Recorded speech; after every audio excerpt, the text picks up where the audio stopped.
Guys, এই গাছটা কি আপনারা চিনেন? এই গাছটা আপনারা দেখলে চিনেন, দেশে গ্রামে বন জঙ্গলে হয়ে থাকে। এই গাছটা অনেক উপকারিতা আছে। এই গাছটা দেখলেই আপনি বুঝবেন, না দেখলে চিনবেন না। এই ফুলগুলা হয় এত সুন্দর সুন্দর ফুল।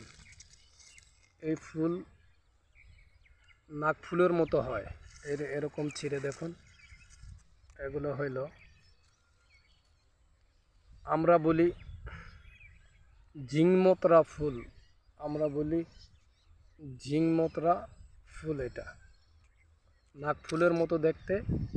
এই দেখুন, নাক ফুলের মতো দেখতে, কিন্তু এই ফুলের অনেক গুণাগুণ।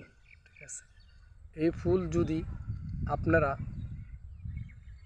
মুখে দিয়ে চিবিয়ে খান সকালে কিংবা বিকালে খালি পেটে, তাহলে আপনারা এটার অনেক উপকারিতা পাবেন। যাদের মুখে গন্ধ আসে, যাদের মুখে গন্ধ আসে তাদের মুখে গন্ধ আসবে না। ঠিক আছে, তাদের মুখের গন্ধ দূর হয়ে যাবে। এইটা অনেকেই বলি ঝিংমোকরা, আমরা বলি আমাদের গ্রাম্য ভাষায় বলি ঝিংমোকরা গাছ। কিন্তু আপনারা চিনেন কি না সেটা আমি জানি না। আপনারা দেখলে অবশ্যই চিনবেন।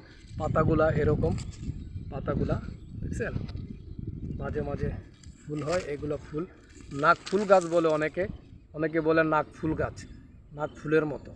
কিন্তু এই গাছের